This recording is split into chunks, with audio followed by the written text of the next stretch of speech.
कश्मीर, धरती का स्वर्ग, जहां पीर पंजाल की बर्फीली चोटियां आसमान को चूमती हैं और झेलम का पानी हजारों कहानियां गुनगुनाता है। लेकिन हर स्वर्ग के अपने रहस्य होते हैं और कश्मीर का सबसे डरावना रहस्य घने देवदार के जंगलों के बीच छिपा है। वीरंगना महल। ये महल, जो किसी समय डोगरा शासक राजा विक्रम सिंह की शान था, आज एक टूटा हुआ सन्नाटा है। स्थानीय लोग कहते हैं कि यहाँ की हवा में सिर्फ चीखे और टूटे वादे तैरते हैं। सूरज डूबते ही वीरंगना महल सिर्फ ईंट और गारे का ढेर नहीं रहता, ये एक ऐसी आत्मा का जेल बन जाता है जिसने प्रेम में धोखा खाया और अपनी जान दे दी। आरव एक युवा और उत्साही पत्रकार था। वो भूत प्रेत की कहानियों पर विश्वास नहीं करता था। उसका मानना था कि हर रहस्य के पीछे एक वैज्ञानिक या ऐतिहासिक कारण छिपा होता है। जब उसके बॉस ने उसे कश्मीर के वीरंगना महल की हॉन्टेड कहानी पर फीचर करने को कहा, तो आरव ने चुनौती स्वीकार कर ली। सर, मैं कोई भूतों की कहानी नहीं, बल्कि इतिहास का एक अनसुलझा पन्ना खोल कर लाऊंगा। इस महल को प्रेत महल क्यों कहा जाता है, इसका सच बाहर आना चाहिए, आरव ने कहा। मई की गुनगुनी धूप में आरव श्रीनगर पहुंचा। वहां से महल तक का सफर आसान नहीं था। उसे किराए पर एक जीप मिली, जिसका ड्राइवर अली महल का नाम सुनते ही घबरा गया। साहब, रात होने से पहले लौट आना। उस महल की दीवारों में सन्नाटा नहीं, बल्कि कोई दर्द बोलता है, अली ने जीप के स्टीयरिंग पर हाथ कसते हुए कहा। जब वे दूर से महल के पास पहुंचे तो आरव ने देखा, महल पत्थरों का एक विशाल ढांचा था जो अपनी भव्यता खो चुका था। उसकी नक्काशी पर काई जम चुकी थी और खिड़कियों में अब शीशे नहीं, बल्कि काले गहरे छेद थे जो आसमान को घूर रहे थे। महल के चारों ओर एक अजीब उदास शांति थी, जिसे सिर्फ हवा की सरसराहट भंग करती थी। आरव ने महल के मुख्य द्वार पर कदम रखा। वहां एक पुराना संतरी मौजूद था, जिसकी आंखें सुनसान थी। नाम क्या है तुम्हारा? आरव ने पूछा। गुलाबदीन, संतरी ने धीरे से जवाब दिया। तुम यहां क्या करने आए हो? बेटा, ये जगह घूमने लायक नहीं है। मैं पत्रकार हूं। मुझे यहां रुककर महल का इतिहास जानना है। गुलाबदीन ने एक लंबी सांस ली और महल की ऊंची मीनारों की ओर इशारा किया, जहां से शाम का सूरज तिरछा पड़ रहा था। महल के मालिक राजा विक्रम सिंह ने यहां रुखसाना को दफन कर दिया था। अब उसकी रूह यहां इंसाफ मांगती है। जब घड़ी रात के 12 बजाती है तो महल की सबसे ऊंची मीनार से एक घुंघरू की आवाज आती है, जो हर किसी को पागल कर देती है। तुम मत रुको, आरव ने हंसते हुए कहा। मैं बिना सच जाने नहीं जाऊंगा। गुलाबदीन, उसने संतरी को कुछ पैसे दिए और अपना भारी बैग उठाकर महल के अंदरूनी हिस्से की ओर बढ़ गया। महल के अंदर कदम रखते ही आरव को ठंड महसूस हुई, जबकि बाहर गर्मी थी। गलियारे इतने चौड़े थे कि जीप चलाई जा सकती थी, लेकिन अब वे मकड़ी के जालों और धूल से भरे थे। आरव ने एक पुरानी लाइब्रेरी का पता लगाया, जहां उसने अपना डेरा डालने का फैसला किया। कमरे में एक टूटी हुई मेज और कुछ सड़ी हुई किताबें थी। उसने अपनी टॉर्च जलाई और कमरों की खोज शुरू कर दी। संगीत कक्ष। ये कक्ष विशेष रूप से डरावना था। बीच में एक तानपुरा पड़ा था, जिसके तार टूटे हुए थे। वहां एक बड़ा गोल दाग था, जैसे किसी ने जमीन पर बैठकर जोर जोर से रोया हो। आरव को लगा जैसे किसी ने अभी अभी गाना बंद किया हो। राजरानी का कमरा। इस कमरे में एक विशाल टूटा हुआ आईना था। आरव ने जब आईने में देखा तो उसे लगा कि उसकी परछाई कुछ देर से आ रही है, या शायद परछाई में उसकी जगह कोई और था। वो चौंक कर पीछे हट गया। रात तेजी से उतर रही थी। आरव ने अपनी डायरी निकाली और लिखना शुरू किया। उसने महल के आर्किटेक्चर को नोट किया। ये 19वीं सदी के अंत में बना था, लेकिन इसके निर्माण में एक अजीब उदासी थी। तभी गलियारे से एक हल्की खुशबू आई। ये चंदन और गुलाब का मिश्रण था। एक ऐसी खुशबू जो सदियों पुरानी नहीं हो सकती। आरव ने टॉर्च उठाई और दरवाजे से झांका। गलियारा खाली था। उसने खुद को समझाया, पुरानी लकड़ी और नमी का असर है। लेकिन खुशबू अब उसके कमरे के अंदर थी। आरव ने अपना रिकॉर्डर ऑन किया। रात के 11 बज रहे थे। आरव ने दरवाजा बंद करके अपनी स्लीपिंग बैग बिछा ली। ठंडी हवा के झोंके टूटी खिड़कियों से आ रहे थे। अचानक आरव की नींद टूटी। उसे लगा कि कोई उसके कंधे पर हाथ रख रहा है। उसने झट से आंखें खोली। कमरे में कोई नहीं था, लेकिन अजीब बात यह थी कि टूटी हुई मेज पर रखी उसकी टॉर्च जल रही थी। उसने उसे बुझा कर रखा था। फिर आवाज आई। ये फुसफुसाहट नहीं थी, ये एक दर्दनाक पुकार थी, जैसे कोई पतली और मधुर आवाज रो रही हो। धोखा, धोखा। आवाज महल की ऊंची मीनार से आ रही थी, वही मीनार जिसका जिक्र गुलाबदीन ने किया था। आरव का दिल जोर से धड़क रहा था। उसने अपने पत्रकारिता के कवच को उतार फेंका। यह वैज्ञानिक कारण नहीं था, यह कुछ और था। उसने टॉर्च ली और आवाज की दिशा में बढ़ना शुरू किया। गलियारों में चलने पर उसकी जूतों की आवाज एक अजीब प्रतिध्वनि पैदा कर रही थी, जैसे कि उसके साथ साथ कोई अदृश्य व्यक्ति भी चल रहा हो। वो राजा के निजी चैम्बर के पास पहुंचा। दरवाजा अंदर से बंद था। उसने दरवाजे के नीचे से देखा। वहां जमीन पर एक रक्त का सूखा हुआ निशान था, जो एक पुरानी दरार में समा रहा था। जैसे ही आरव ने दरवाजे को छूने की कोशिश की, उसे एक झटका लगा। बिजली का नहीं, बल्कि एक भावनात्मक झटका। उसके मन में एक भयानक दृश्य कौंधा। एक सुंदर लड़की, जेवरों से लदी हुई, रो रही है और कोई उसे घसीट रहा है। वो तुरंत पीछे हट गया। उसका माथा पसीने से भीग गया था। अगले दिन सुबह आरव ने अपनी खोज का केंद्र राजा विक्रम सिंह के इतिहास पर केंद्रित कर दिया। उसने लाइब्रेरी में एक गुप्त अलमारी में एक पुरानी चमड़े की जिल्द वाली किताब खोजी। वो राजा विक्रम सिंह का निजी दैनंदिनी डायरी थी। डायरी में लिखा था, आज मैंने अपनी रानी के अपमान के बारे में नहीं लिखा, बल्कि अपनी आत्मा के अपमान के बारे में लिखा। रुखसाना, वो किसी राज परिवार की नहीं थी। वो इस घाटी की सबसे खूबसूरत आवाज थी। जब वो गाती थी तो पहाड़ भी थम जाते थे। मैंने उसे अपने महल में नर्तकी के रूप में बुलाया, लेकिन उसके भोलेपन और प्रेम ने मेरे दिल को जीत लिया।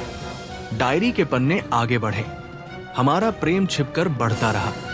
मैं उससे शादी करना चाहता था, उसे राजरानी बनाना चाहता था, लेकिन मेरा दरबारी रंजीत इसके खिलाफ था। रंजीत की नजर हमेशा रुखसाना पर थी, लेकिन वो जानता था कि वो सिर्फ मेरी है। उसने मुझे डराया कि अगर मैंने एक आम लड़की से शादी की तो मेरे खिलाफ विद्रोह हो जाएगा। मेरा सिंहासन दांव पर था। आरव को कहानी समझ आने लगी। ये सिर्फ भूतों की कहानी नहीं थी, ये शक्ति और प्रेम की लड़ाई थी। डायरी का आखिरी पन्ना।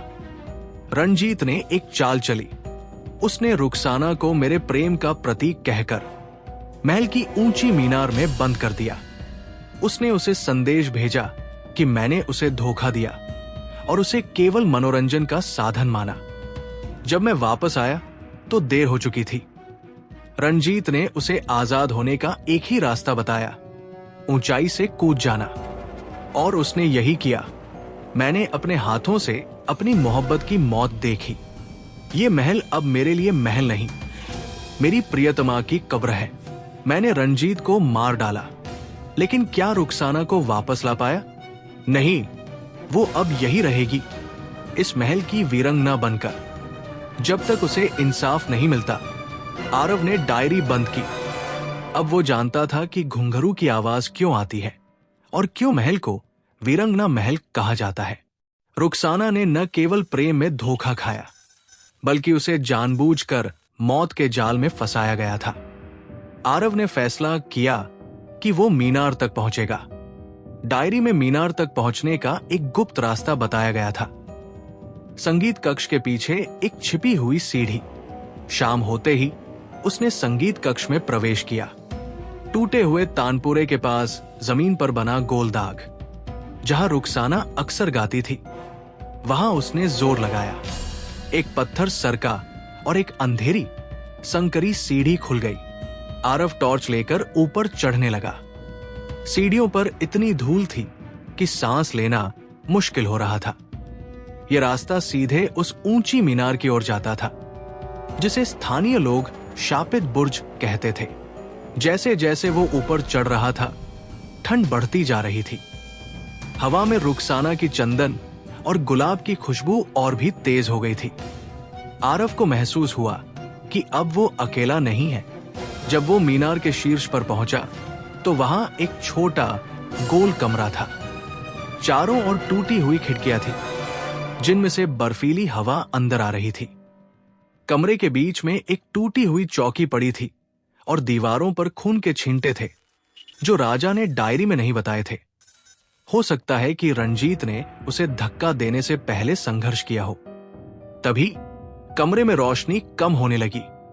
बाहर आसमान में बिजली कड़की और एक पल के लिए पूरा कमरा तेजी से प्रकाशित हो गया। आरव ने देखा, मीनार के किनारे जहां से उसने छलांग लगाई थी, वहां एक आकृति खड़ी थी। ये रुखसाना थी।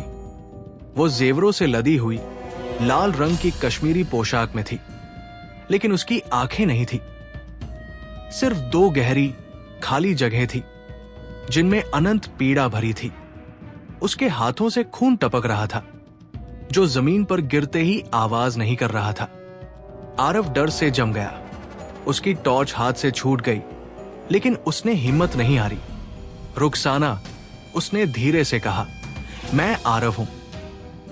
मैं यहां तुम्हारी कहानी पूरी करने आया हूं। मुझे राजा की डायरी मिल गई है। मुझे पता है कि तुम्हें धोखा दिया गया था। रंजीत ने, जैसे ही उसने रंजीत का नाम लिया, आत्मा ने एक अमानवीय चीख निकाली। कमरे के अंदर मौजूद धूल, टूटी हुई लकड़ी और जाले जोर जोर से हिलने लगे, जैसे जमीन कांप रही हो। आत्मा उसके करीब आई। आरव ने आंखें बंद कर ली।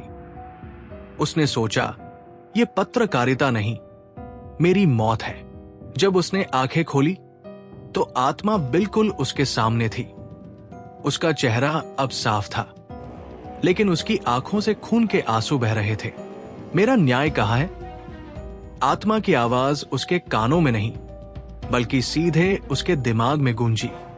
आरव को याद आया कि डायरी में राजा ने एक बात लिखी थी, मैंने रुखसाना के गले से एक चांदी का हार खींच लिया था, क्योंकि मैं उसे अपनी पत्नी के रूप में नहीं स्वीकार कर सका। मैंने उसे कहीं छुपा दिया। अगर वो हार उसे मिल जाए तो शायद वो मेरे प्रेम पर विश्वास कर पाए। आरव को अचानक लगा कि उस हार को ही ढूंढना उसका असली काम था। आरव ने चारों ओर देखा। मीनार में कुछ भी नहीं था सिवाय टूटी चौकी के। उसने चौकी को पलटा। उसके नीचे मिट्टी के अंदर एक छोटी लकड़ी की संदूकची दबी हुई थी। डरते डरते उसने संदूकची खोली।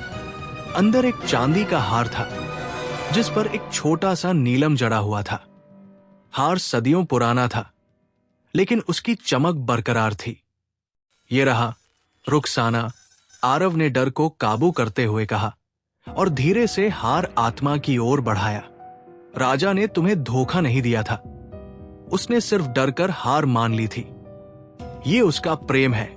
जैसे ही हार आत्मा के पास पहुंचा, रोशनी चमक उठी। रुखसाना की आकृति पूरी तरह से प्रकाशित हो गई और फिर धीरे धीरे उसके शरीर में आंखें आ गई। वे आंखें जो अब खून के नहीं, बल्कि सिर्फ आंसू के थे। वो आकृति धीरे धीरे पीछे हटने लगी। वो मीनार की खिड़की के पास गई और आसमान की ओर देखा। फिर एक आखिरी मधुर शांत आवाज पूरे महल में गूंजी। ये आवाज चीख नहीं थी, बल्कि एक आजादी का गीत था। धन्यवाद। आवाज धीमी होती गई और उस गीत के साथ रुखसाना की आकृति हवा में विलीन हो गई। आरव वही जमीन पर बैठ गया। वो पूरी तरह से पसीने से भीग चुका था, लेकिन उसके दिल में एक अजीब सी शांति थी। बाहर रात के 12 बज चुके थे लेकिन घुंघरू की आवाज नहीं आई। अगली सुबह जब आरव वीरंगना महल से बाहर निकला तो गुलाबदीन उसे देख रहा था। तुम जिंदा हो? गुलाबदीन ने हैरान होकर पूछा। हाँ, आरव ने मुस्कुराते हुए कहा। और महल अब प्रेत महल नहीं रहा। गुलाबदीन ने महल की ओर देखा। सूरज की रोशनी अब उसकी दीवारों पर पहले से ज्यादा गर्म और आरामदायक लग रही थी। हवा में चंदन और गुलाब की खुशबू अब भी थी, लेकिन वो उदास नहीं थी, बल्कि शांति से भरी हुई थी। आरव को अपनी कहानी मिल गई थी, एक ऐसी कहानी जो भूतों की नहीं, बल्कि एक टूटे हुए प्रेम और सदियों बाद मिले न्याय की थी। उसने अपने रिकॉर्डर में रुखसाना के आजादी के गीत को कैद कर लिया था। वो जानता था कि वीरंगना महल अब हमेशा के लिए रुखसाना के प्रेम और राजा के पश्चाताप का प्रतीक रहेगा। लेकिन अब यहां कोई आत्मा कैद नहीं थी। कश्मीर के इस स्वर्ग में आखिरकार शांति लौट आई थी।